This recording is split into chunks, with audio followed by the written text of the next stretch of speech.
하나님의 일, 그것을 하나님께서는 사람을 통해 이루어가는 분이 되어지시는데, 사람을 통해 이루어가지는 하나님의 일은 혼자서 감당할 수 없다라고 하는 교훈을 함께 나누었습니다. 왜 혼자서 감당할 수 없을까요? 이유는 다른 데 있지 않습니다. 하나님의 말씀에 의거하여 보니 사람은 지극히 연약한 존재이므로 하나님의 일을 맡김받은 도구가 되었음에도 불구하고 혼자서는 하나님의 일을 감당하는 이가 되어질 수 없다라고 하심을 우리들에게 알게 하여 주셨습니다. 그리고 하나님의 일을 행하는 그 동역자들에 대하여서는 성별로 인해 차별을 받을 수 없다라고 하시는 교훈과 신분으로 인하여, 즉 지위, 고하로 인하여 하나님의 일을 행함에 동역자됨을 제한받을 수 없다라고 하는 교훈의 내용들을 우리 모두에게 함께 살피며 나누게 하여 주셨습니다. 그리고 이제 오늘 하나님께서는 우리가 함께 읽은 본문 사도행전 12장 1절부터 5절, 아니 더 나아가서 사도행전 12장 1절부터 12절까지의 말씀을 통하여서 하나님의 일에 동참한다라는 것, 하나님의 일을 돕는 동역자가 되어진다라고 하는 것, 그것은 과연 무엇을 뜻하는 것일까? 라고 하는 부분에 관한 내용들을 우리 모두에게 교훈으로 허락하여 주십니다. 여러분에게 질문합니다. 하나님의 일을 돕는다라는 것, 그리고 하나님의 일에 동역한다라는 것, 그것에 대해 여러분은 과연 어떠한 생각과 어떠한 해답을 가지고 계십니까? 과연 무엇을 하는 것이 하나님의 일을 돕는 것이고 또 하나님의 일에 동역하는 것이 되어질까 하는 질문입니다. 이제 오늘 본문을 통하여서 하나님께서 저와 여러분 모두에게 주시는 이 교훈의 말씀을 통하여서 우리가 하나님의 일에 동역자가 되어진다라는 것, 그것은 무엇으로 어떻게 동역자가 되어지는가 하는 부분을 바르게 배움받으셔서 우리 말씀을 듣고 머무는 이들 되지 마시고 하나님이 주신 교훈의 말씀 따라 지켜 준행함으로 살아가심으로 우리 하나님의 일에 참여함으로 하나님의 일에 참여한 이들 모두에게 약속하신 은혜와 상급 있고 누리며 살기에 합당한 성도 모두 되기를 예수 그리스도의 이름으로 축복합니다. 이제 하나님께서는 오늘 본문의 말씀을 통하여서 하나님의 일, 그것에 동참하는 것은 과연 무엇일까라고 하는 부분들을 우리들에게 교훈하시기 위하여서 오늘 교회가 당한, 그리고 베드로라는 한 사람이 당한 시험과 환난의 모습들을 먼저 우리들에게 보여주고 있습니다. 사도행전 12장 1절부터 5절입니다. 그때 헤롯 왕이 손을 들어 교회 중에서 몇 사람을 해하려 하여 요한의 형제 야고보를 칼로 죽이니 유대인들이 이 일을 기뻐하는 것을 보고 베드로도 잡으려 할세 때는 무교절 기간이라 잡음에 옥에 가두어 군인 내식인 네 배에 맡겨 지키고 6월절 후에 백성 앞에 끌어내고자 하더라. 이에 베드로는 옥에 갇혔고 교회는 그를 위하여 간절히 하나님께 기도하더라. 하나님의 일 중에 하나인 복음을 전하는 일을 사도 베드로께서 하시다가 그만 복음을 전한 이유로 인하여서 사도 바울께서 투옥 당하게 되셨다라는 이야기입니다.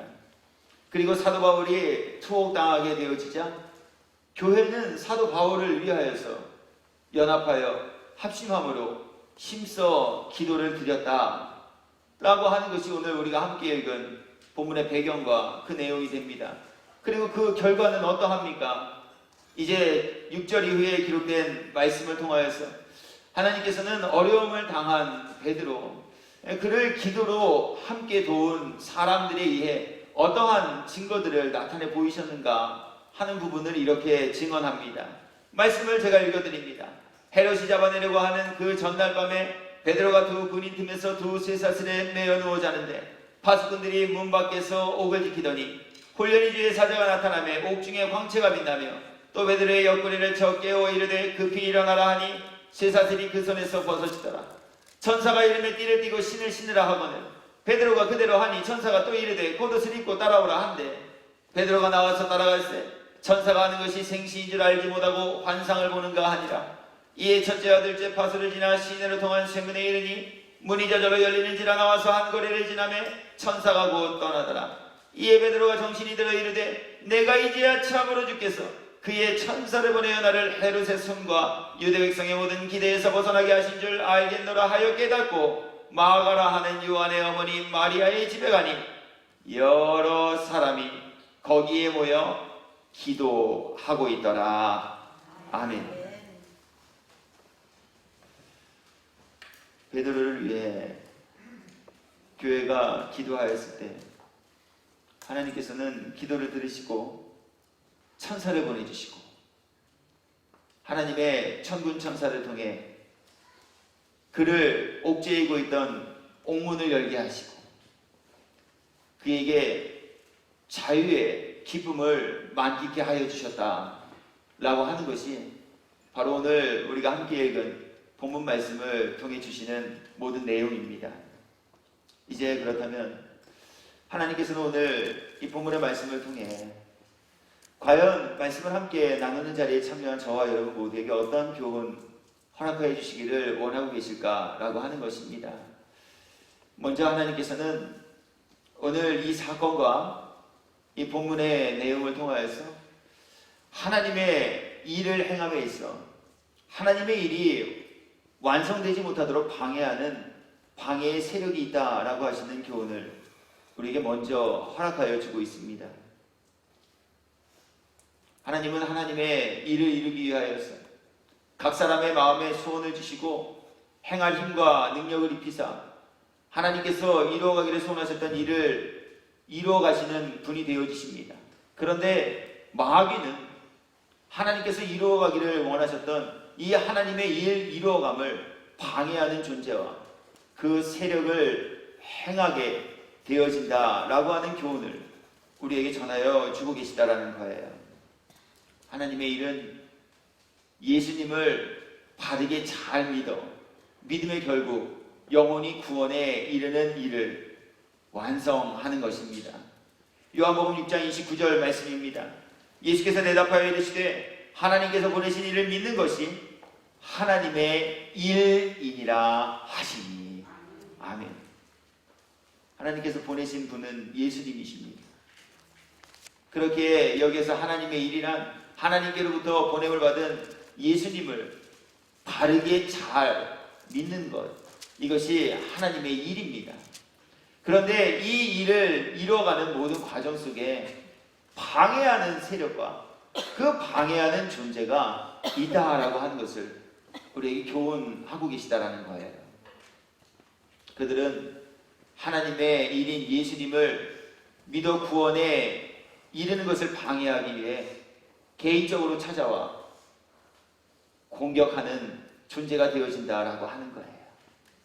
마태복음 16장 23절의 말씀입니다. 예수께서 돌이키시며 베드로에게 이르시되 사탄아 내 뒤로 물러가라. 너는 나를 넘어지게 하는 자로다.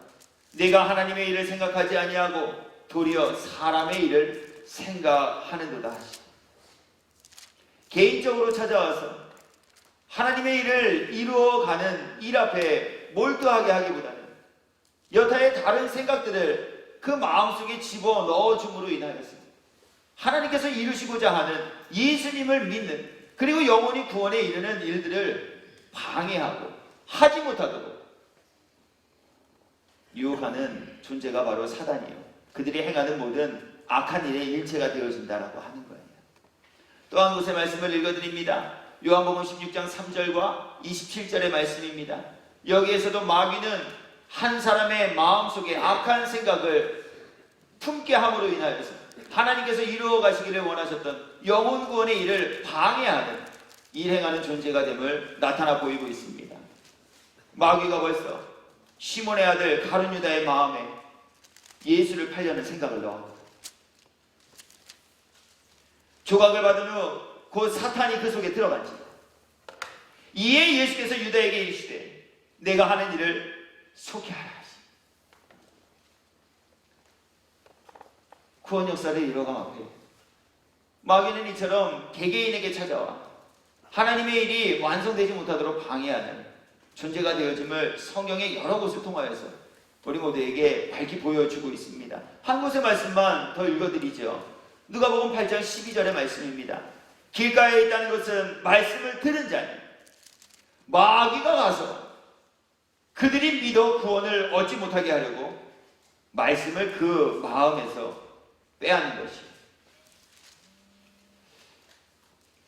개인에게 찾아와 공격합니다. 사사로운 생각들을 집어넣어 주므로 하나님께서 이루시고자 하는 일들을 하지 못하도록 방해합니다.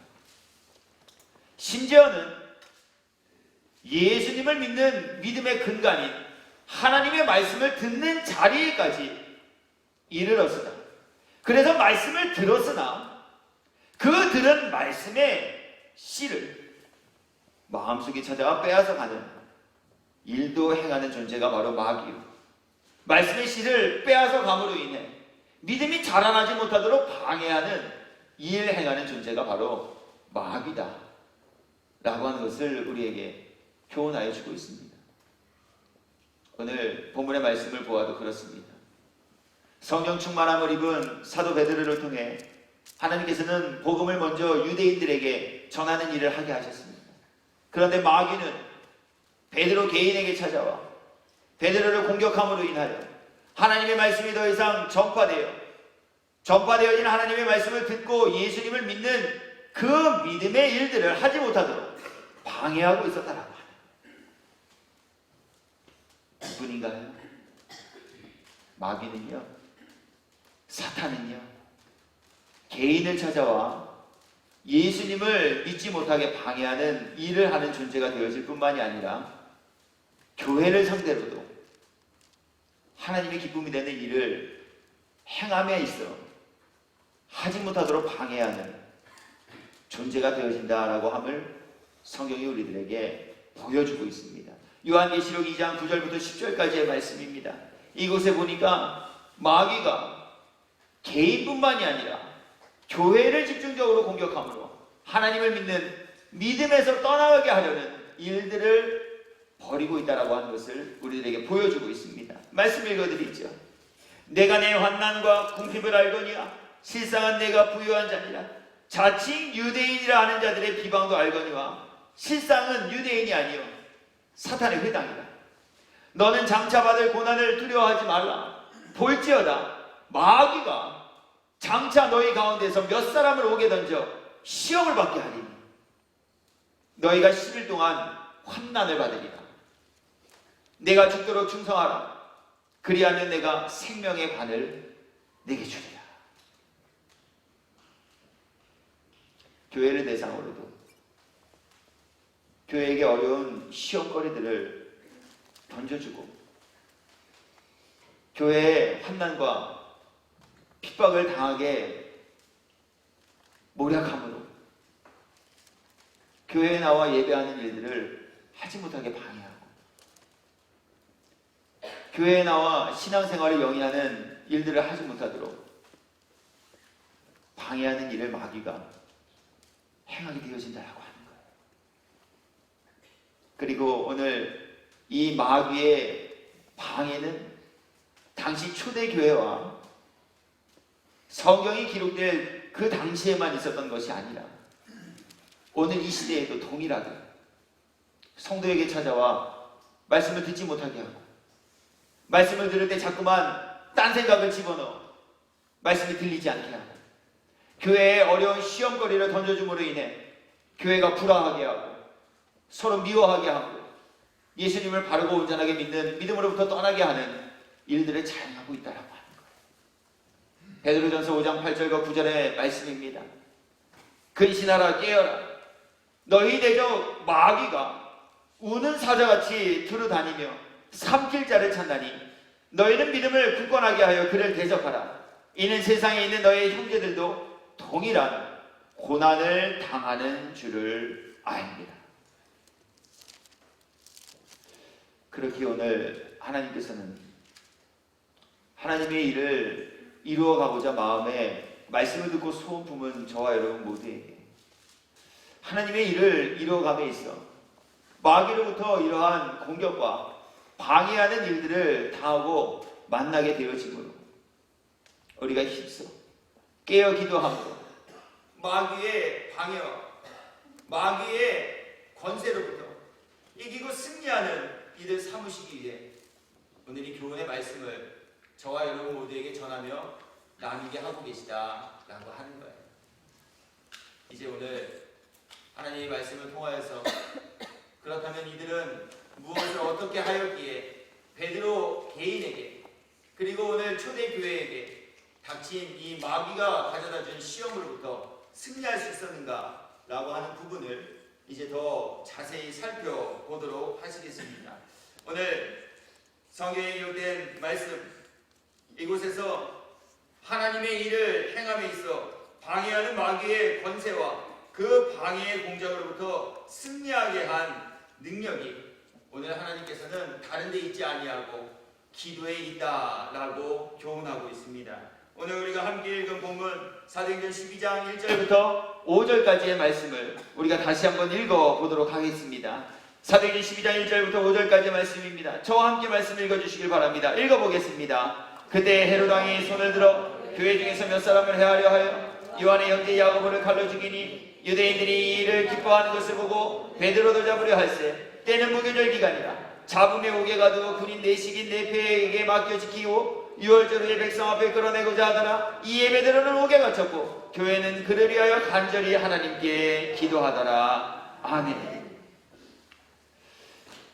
어려움을 당한 교회가 행한 일은 다른 데 있지 아니하였습니다. 오늘 하나님의 일을 이루어갔던 이 초대교회, 그 교회에게 시험을 던져준 이 마귀로부터 그리고 사단으로부터 승리하게 한 비결은 오직 여호와 하나님께 기도 드림에 달려있다. 이렇게 성경이 우리들에게 교훈하여 주고 있습니다. 기도는 나약한 사람의 한숨이 아닙니다. 기도는 무능한 사람들이나 하는 하소연이나 넋두리도 아닙니다. 기도는 말씀을 듣고 그 들은 말씀으로 인해 생겨난 믿음으로 말미암아 드려지는 것으로서 이 믿음의 사람들이 드린 기도는 전능하신 하나님의 손을 움직이게 하는 강력한 동력이 되어지고 또 상황을 변화시키는 능력이 되어진다라고 합니다. 오늘 우리에게 교훈하여 주시는 말씀이 되어집니다. 저는 성경에 기록된 기도에 그렇기에 능력 있음에 관한 내용을 이렇게 전하여 드리고자 합니다. 야고보서 5장 13절부터 18절 말씀입니다. 너희 중에 고난당하는 자가 있느냐? 그는 기도할 것이다. 즐거워하는 자가 있느냐? 그는 찬송할지니라. 너희 중에 병든 자가 있느냐? 그는 교회의 장로들을 청할 것이요 그들은 주의 이름으로 기름을 받으며 그를 위하여 기도할지니라.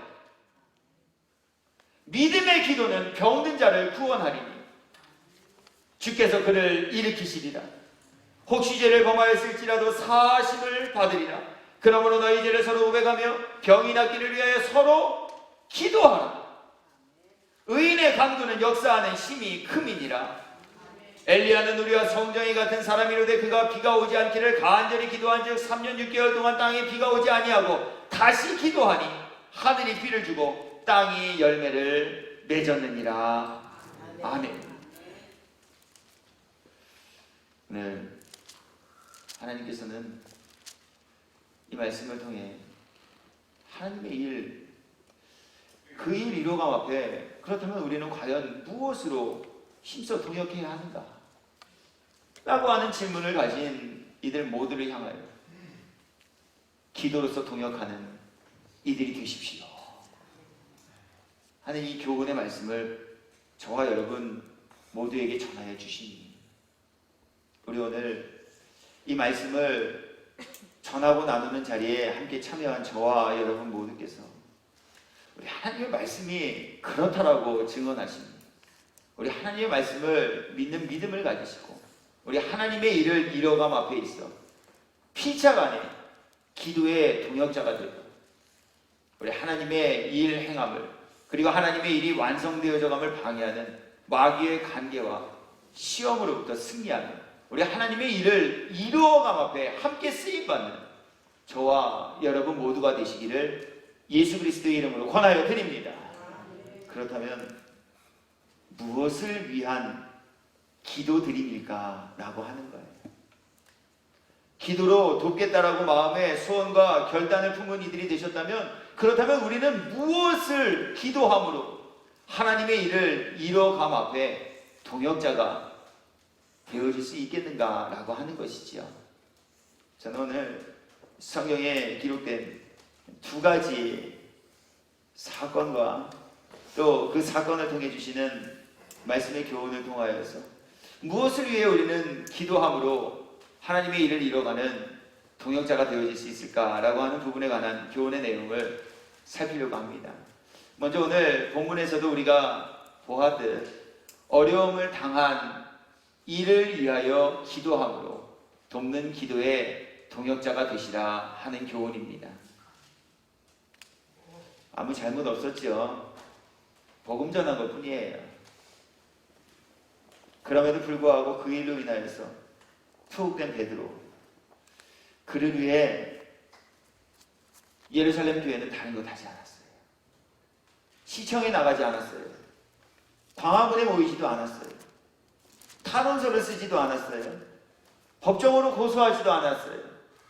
힘이 있는 권세자에게 가서 억울한 누명을 쓰고 옥에 갇혔으니 이가 석방될 수 있기를 위해 도움을 요청하지도 않았어요. 그 어려운 상황 속에 오늘 교회가 한 일은 다른 것이 아닌 도우시는 하나님의 은혜를 구하는 기도드림을 제일 우선순위로 삼았다라고 하는 거예요.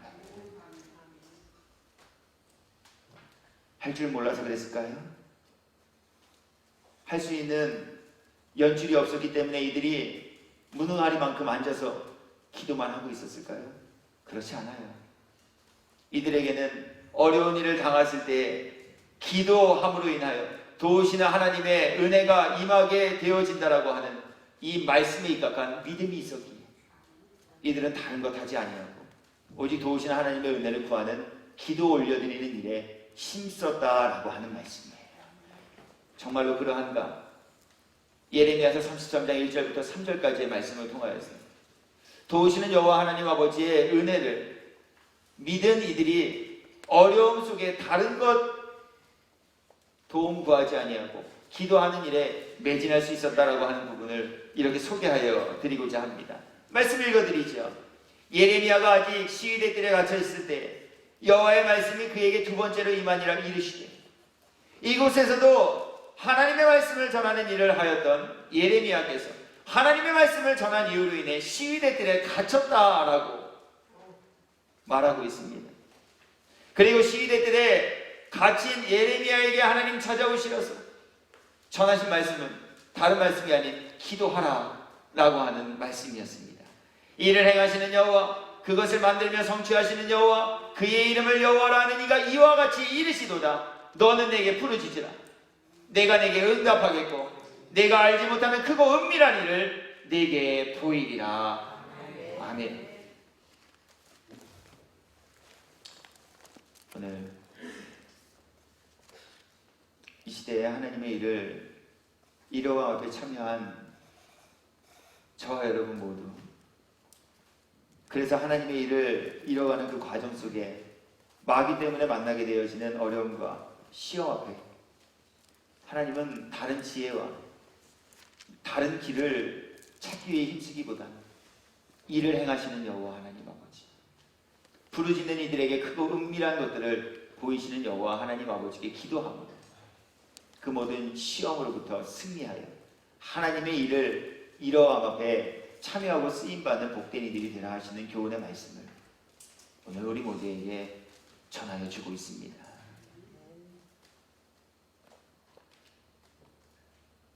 저는 오늘 말씀을 함께 나누기 위해 말씀을 준비하던 중 이미 하나님께서는 우리 모두에게 이러한 일을 이뤄가는 사람들이 되게 하여 주셨다 하는 확실한 증거를 얻을 수 있게 되었습니다. 지난 목요일 저녁 시간 성경 읽기를 하고 난 이후 어떤 성도께서 저를 찾아옵니다. 그리고 눈물을 글썽이며 제게 이렇게 말씀합니다. 목사님, 당회 준비와 여러 가지 교회 현안들을 처리해 나가시는 일들 앞에 어렵고 많이 힘드시지요? 저희가 목사님을 위하여서 더 많이 기도해야 하는데 그렇게 기도하지 못해서 죄송해요. 이제 이후로는 목사님을 위해서 더 많이 기도함으로 기도의 동역자가 되어드리도록 하겠습니다. 말씀을 전하기도 전이었는데 하나님께서는 그 성도의 입을 열어서 하나님의 말씀에 입각한 믿음을 가진 사람들, 그들이 여호와 하나님께서 기뻐하시는 일을 이뤄감 앞에 가장 큰 힘이 되어지니 기도 드림에 있음을 알게 하시고 목사에게 입을 열어 그 모든 마음의 소원을 전하게 하시고 다시 한번 어려움을 극복하는 힘과 능력이 사람의 지혜에 있지 아니하고 인생의 방법에 있지 아니하고 도지나 하나님의 은혜를 구하는 기도 드림에 있다라고 하는 것을 깨달아 알게 하여 주셨습니다. 오늘 말씀 앞에 선 저와 여러분 모두께서도 오늘 이 시간 이전까지는 그리하지 아니하시고 못하셨더라면 이제 이 시간 이후부터는 어려움을 당한 일들을 도우시는 여호와 하나님께 기도드리니 하나님의 일을 이뤄가며 동역하는 일 되어짐을 깨달아 알고 믿으셔서 우리 하나님의 일이 완성되어지는 그날까지 힘써 합심하여 기도하는 일에 참여하는 기도자 모두가 되어지시기를 예수님의 이름으로 권면드립니다. 두 번째는요, 어려움을 당한 일로 인하여 기도함으로 동역하는 이들이 되라 하심과 더불어 하나님의 말씀을 전하는 일을 이루기 위해 기도로 동역하는 이들이 되라 하시는 교훈의 말씀을 전하여 주고 있습니다. 설교한다는 것, 이렇게 앞에 서서 30분, 35분, 40분을 그냥 아무렇게나 떠드는 것 같지만 절대 그렇지 않습니다. 이 한편에 설교가 완성되고 제가 이 강대상에 올라서 하나님의 말씀을 풀이하고 전하는 일을 하기 위해서는 꽤 많은 시간과 정말 여러분들에게 다 설명해 드릴 수 없을 만큼의 산고에 비유될 만한 고통을 가지고 말씀을 준비하고 전하는 일을 하고 있습니다. 그것을 제일 가까이서 지켜보는 사람이 있습니다. 그것은 저와 같이 사는 사람입니다. 설교 준비 때문에 고통스러워하고 몸부림치는 남편을 보면서 아내는 무언가 도울 것이 있을까 하여 계속 와서 제게 묻습니다. 여보, 내가 뭐 도와줄 거 있을까? 내가 뭐 도울 일이 있을까? 불행하게도 안타깝게도 설교 준비를 함에 있어 제 아내가 저를 도와줄 일은 아무것도 없습니다. 죄송스럽게도 여러분들께서도 제가 말씀을 준비하고 전하는 일을 이루어감에 있어 저에게 도와주실 것이 아무것도 없습니다. 그런데 성경은 말씀 전하는 이가 바른 말씀을 전하는 일을 하기 위해 성도된 이들이, 주변에 있는 이들이 도울 수 있는 유일한 길이 딱 한 가지 있다라고 말씀합니다. 그것은 바로 하나님의 말씀을 전하는 일을 위하여 기도하는 것이다. 오늘 이렇게 전하여 주고 있습니다. 정말로 그러할까요? 하나님의 말씀을 통해 한번 이 교훈에 대한 증거를 확인하여 보도록 하십시다. 성경은 에베소서 6장 18절과 19절 말씀입니다. 말씀은 제가 읽어드려봅니다. 모든 기도와 간구를 하되 항상 성령 안에서 기도하고 이를 위하여 깨어 구하기를 항상 힘쓰며 여러 성도를 위하여 구하라. 그리고 또 나를 위하여, 여기에서 나를 위하여라 하면 사도 바울 자신을 지칭하고 있는 것입니다. 오늘 사도 바울께서 에베소 교회에게 편지하면서 여러분들께서는 항상 기도하십시오. 기도하실 때 그냥 기도하지 마시고 성령 안에서 기도하십시오. 기도하실 때 아무를 위하여서나 기도하지 마시고 여러분들 안에 그리스도 예수 안에서 한 지체의 형제 자매가 되어진 성도들을 위하여서 기도하시고 간구하십시오. 그리고 여러분, 또 한 가지 여러분들이 기도하셔야 될 대상과 내용이 있습니다. 그것은 바로 저를 위해서 기도해 주십시오. 변영신 목사가 아닌 사도 바울 지금 자신을 지칭하면서 자신을 위해 기도해달라고 요청하고 있다고 하는 거예요. 무엇 때문에, 그리고 무엇을 위하여 사도 바울은 오늘 기도해달라고 요청하고 있을까라고 하는 것이죠. 성경은 이렇게 증언합니다. 또 나를 위하여 구할 것은 내게 말씀을 주사 나로 입을 열어 복음의 비밀을 담대히 알릴 수 있도록 기도해 주십시오. 왜 그래요? 하나님의 말씀은요, 하나님께서 허락하여 주시지 않고는 분별해낼 수 없기 때문에 그래요. 하나님의 말씀은요, 하나님께서 담력을 허락하셔서 전하게 하지 아니하시고는 전할 수 없는 말씀이기 때문에 그래요. 정말 그러한 마음이 아니더라도 말씀을 준비하고 전하기 위해 여러 가지 생각들이 머릿속으로 흩어 지나갑니다. 저는 그러한 저희가 전혀 없으나 말씀을 준비하고 전하려 하는 그 시가 가까워질수록 이 교훈은 어느 누군가에게 찔림이 되어질 수도 있을 텐데, 이런 얘기하면 성도들이 별로 즐거워하지 않을 수도 있을 텐데, 이런 설교는 어쩌면 사람들의 마음을 더욱 낙담하게 할 수 있는 내용이 될 것 같은데, 그래서 자꾸만 하나님의 말씀을 편집시켜요. 어떻게 해서든지 성도들의 귀에 즐겁게 들릴 수 있을 방법이 무엇일까를 자꾸만 연구하게 돼요. 그러나 하나님께서 담력을 입혀주실 때, 그리고 담대한 말씀을 전할 수 있는 마음을 허락하여 주실 때, 그러한 사람의 기준과 생각들 모두 떨쳐버리고 겸허히 하나님의 말씀 앞에 내 자신을 내어놓고 성도들의 영혼의 양식이 될 수 있는 교훈과 권면의 내용을 전할 수 있다라고 하는 거예요.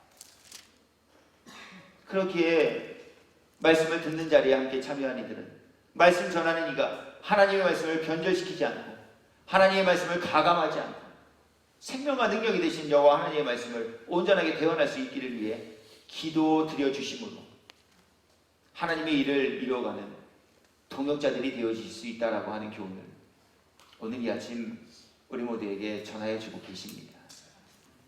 오늘 주신 이 교훈 앞에 여러분 모두께서 목사의 개인의 목회를 위한 기도가 아니에요.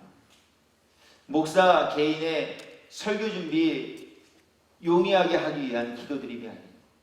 정말 우리들에게 향하신 하나님의 말씀이 변절되지 않고 가감되지 않고 온전하게 대언되어질 수 있기를 위한 기도 드리는 이들이 되셔서 우리 하나님의 말씀이 우리의 영혼을 살리는 능력으로 역사되어집니다. 하나님의 말씀이 나를 변화시키는 능력을 맛보아 경험하는 일들 앞에 함께 쓰임받으며 동참하시는 장수의 모든 지체인 성도 되기를 예수 그리스도의 이름으로 축복합니다. 전 이제 말씀 정리하려고 해요. 오늘 하나님 우리 모두에게 하나님의 일을 이루어감 앞에 다른 것이 아닌 기도로서 동역하는 이들이 되라 하시는 이 교훈의 말씀을 나누고 전하게 하신 이유가 여러분은 어디에 있다라고 생각하십니까? 하나님께서 왜 굳이 어려움을 당한 베드로, 그가 여러 사람들의 도움의 손길로 인하여서 극적으로 옥에서 구출되었다라고 사건을 풀어가지 아니하시고 교회가 연합하여 그를 위하여 기도하였을 때 그를 가두고 있었던 옥문이 열리고 그가 자유의 기쁨을 맛보게 되어졌다라고 하는 이 이야기를 우리들에게 전하고 계신 이유가 과연 어디에 있겠는가라고 하는 거예요. 혹시 심히 유감스럽게도 우리 가운데 아직까지도 기도는 아무짝에도 쓸모없는 것이라 생각하고 있는 이들이 있기 때문은 아닐까요? 누가복음 18장 1절부터 8절까지의 말씀을 먼저 읽어드려 봅니다. 에이, 기도의 능력을 무시하는 사람이 세상에 어디 있어? 기도가 얼마나 큰 힘과 능력이 되어지는데, 이렇게 자부하고 말하는 사람들 가운데에도 아직까지 혹시 기도가 가져올 큰 힘과 능력을 불신하는 이들이 있기 때문에 오늘 하나님께서는 다른 것으로 돕는 이들이 되지 말고 기도로서 하나님의 일을 이뤄가는 통역자들이 되라 하시는 교훈의 말씀을 전하여 주고 계신 것 아니겠는가라고 하는, 예수께서 그들에게 항상 기도하고 낙심하지 말아야 할 것을 비유로 말씀하여 이르시되, 어떤 도시에 하나님을 두려워하지 않고 사람을 무시하는 한 재판장이 있는데 그 도시에 한 과부가 있어 자주 그에게 가서 내 원수에 대한 나의 원한을 풀어주소서 하되, 그가 얼마 동안 듣지 아니하다가 후에 속으로 생각하되 내가 하나님을 두려워하지 않고 사람을 무시하나 이 과부가 나를 번거롭게 하니 내가 그 원한을 풀어주리라. 그렇지 않으면 늘 와서 나를 괴롭게 하리라 하였느니라. 주께서 또 이르시되, 불의한 재판장이 말한 것을 들으라. 하물며 하나님께서 그 밤낮 부르짖는 택하신 자들의 원한을 풀어주지 아니하시겠느냐? 그들에게 오래 참으시겠느냐? 내가 너희에게 이르노니 속히 그 원한을 풀어주시리라. 그러나가 중요합니다. 그러나 인자가 올 때 세상에서 믿음을 보겠느냐 하십니다. 무슨 얘기예요? 하나님께서는 택하신 자들의 부르짖음을 듣고 응답하시는 분이 되신다라고 하는 거예요. 세상 사람들이 불의한 생각을 가지고 자기를 귀찮게 하는 한 과부의 끈질긴 청원 때문에 그 요청을 들어주는 것처럼, 선하시고 의로우시며 공의로우신 여호와 하나님께서 택하신 자들과 당신의 자녀로 삼은 이들의 간절한 부르짖음을 왜 어찌 외면하시겠느냐라고 하는 역설적인 이야기가 오늘 먼저 소개되어지고 있어요.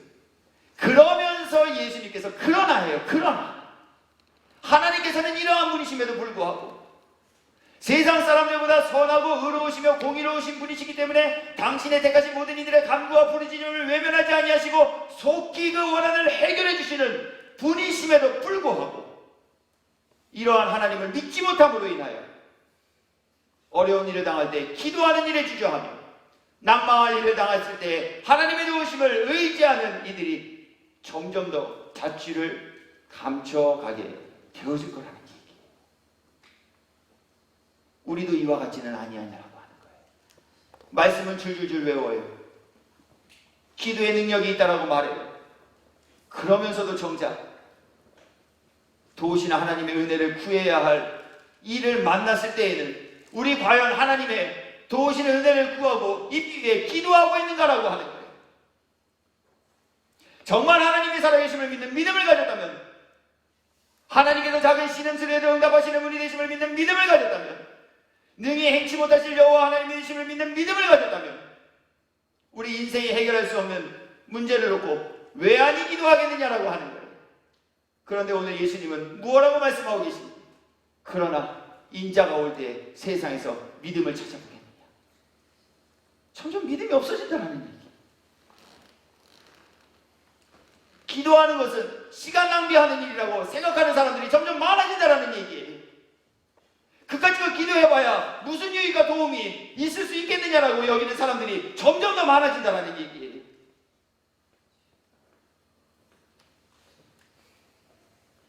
오늘 저와 여러분도 이와 같지 아니하십니다라고 하는 거예요.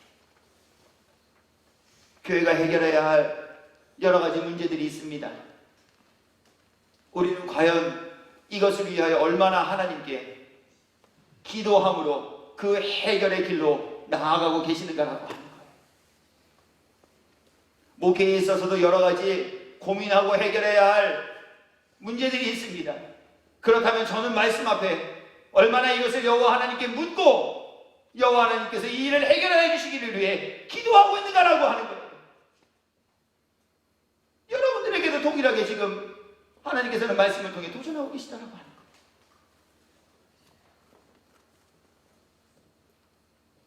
자녀의 진학,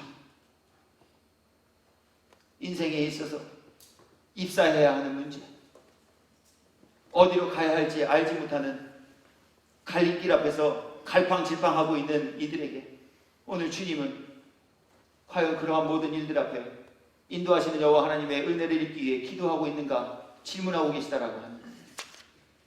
교회가 어려움을 당했다면, 목회자가 복음을 전하는 이유로 인하여 구속과 압박을 당하였다면 그 일을 해결하기 위해 과연 우리는 어떠한 방법들을 택하고 행하고 있는가 질문하고 계시다라고 합니다. 저는 이러한 부분에 대한 것을 함께 고민하고 그 모든 문제의 해결이 여호와 하나님께 있음을 깨달아 아신 어떠한 목사님이 기고한 글 한 편을 읽어드림으로 오늘 말씀을 이제 정리하고자 합니다. 역대하 7장 14절의 말씀. 내 이름으로 일컫는 내 백성이 그들의 악한 길에서 떠나 스스로 낮추고 기도하여 내 얼굴을 찾으면 내가 하늘에서 듣고 그들의 죄를 사하고 그들의 땅을 고칠지라. 모세처럼 엘리야처럼 사도 바울처럼 나라가 가진 문제를 끌어안고 하나님 보좌 앞에 나아가 기도할 사람은 누구인가요? 여기에 저의 안타까움이 있습니다. 나는 과연 기도하는 사람인가? 사람들은 기도를 쉽게 생각합니다. 그리고 기도만 하면 다냐라는 식으로 말하기도 합니다.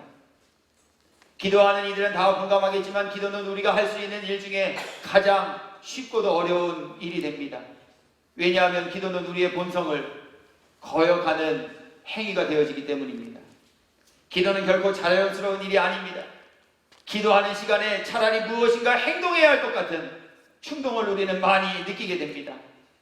그래서 믿음과 순종이 없다면 기도를 시작할 수조차 없게 됩니다. 그러나 한 가지는 분명합니다. 기도가 이해될 때까지, 저절로 기도하게 될 때까지 기다려서는 안 된다는 것입니다. 억지로라도 기도의 자리로 나아가야 합니다.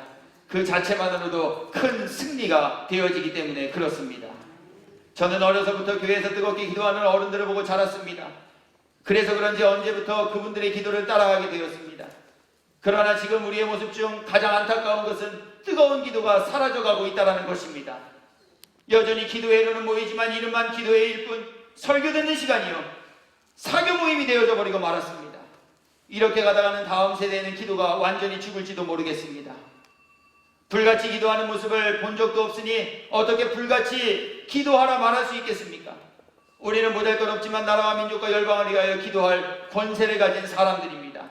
우리가 이 사실을 알고 깨달아 믿는다면 지금이라도 비상한 기도에 들어가야 할 것입니다. 응답되지 않는 기도가 있어도 하나님께서는 내일 응답하시기로 결정하실 수도 있기 때문에 우리는 기도를 포기하지 말아야 합니다.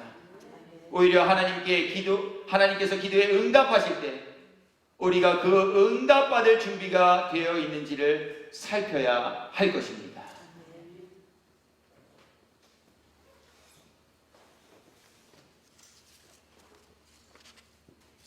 마음 쓰이지 않게